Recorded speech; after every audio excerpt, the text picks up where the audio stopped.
Driving down a lonely, winding road at night wasn't something I'd normally do, but tonight was different. It was just past midnight when I received the frantic call from my sister. Her voice trembled with panic as she told me our mother had suffered a sudden and severe heart attack. She lived in a remote part of the county, and with the nearest hospital over an hour away, there was no time to lose. Every second mattered. I had to leave immediately. I grabbed my keys and dashed out the door, my heart pounding in sync with my hurried footsteps. The drive was a long one, through desolate rural roads that twisted and turned like a serpent in the dark. My car's headlights cut through the inky blackness, revealing a narrow path that seemed to stretch endlessly into the void. The isolation was palpable, the silence oppressive. There were no streetlights, no houses, no other cars, just me and the road. The road ahead was a stark ribbon of asphalt surrounded by dense, foreboding trees. The air outside was bitterly cold, and the chills seeped into my car despite the heater blasting at full force.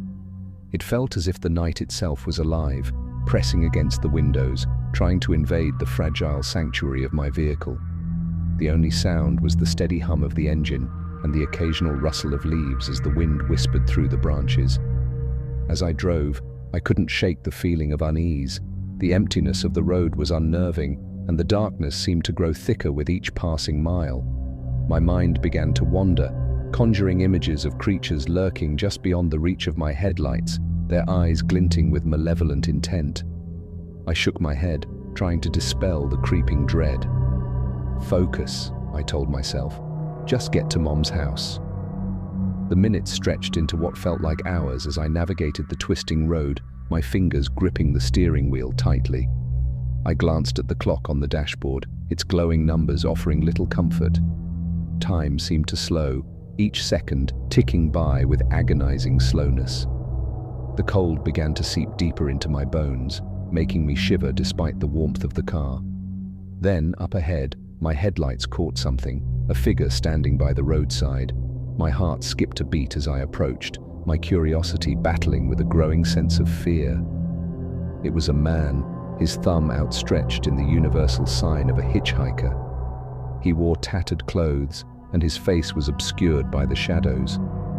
A part of me wanted to stop, to offer help, but something about him set off alarm bells in my mind. I shook my head, pushing the thought away. I had to keep moving. There was something about this man that didn't seem right, and I wasn't about to take any chances. I pressed harder on the gas pedal, my car speeding past him. As I glanced in the rearview mirror, I saw him turn to watch me go, his form slowly fading into the darkness. But the feeling of unease lingered, a nagging sense that I couldn't shake. I tried to focus on the road, but my mind kept drifting back to the hitchhiker. Who was he? Why was he out here alone in the middle of the night? The questions swirled in my mind, refusing to be silenced. And then, as if in answer to my unspoken fears, I saw him again.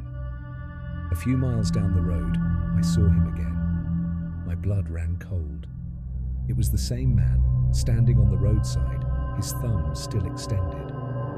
My heart began to race as confusion and fear collided in my mind. How could he have possibly gotten ahead of me? There were no other cars, no shortcuts, just this one, endless road through the forest. As I sped past him for the second time, I caught a better look at his face.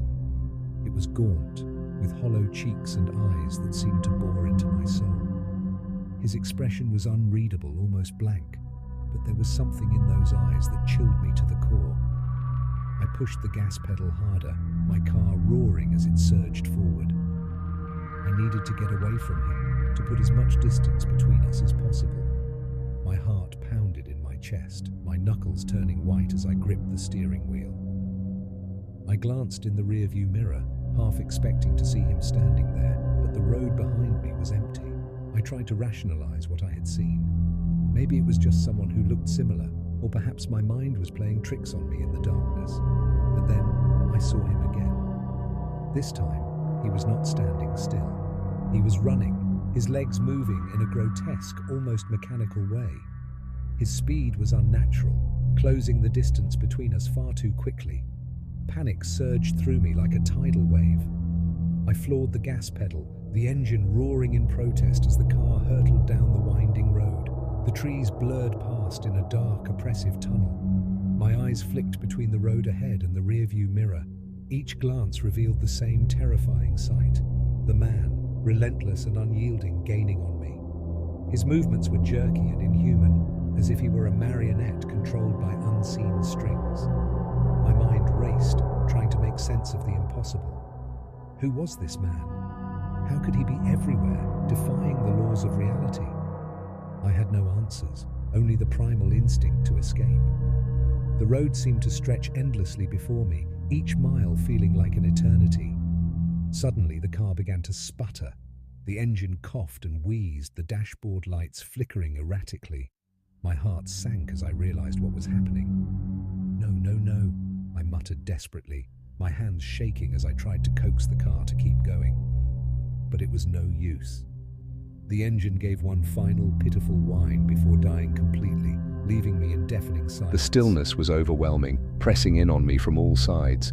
The only sound was my ragged breathing, echoing in the suffocating quiet of the night.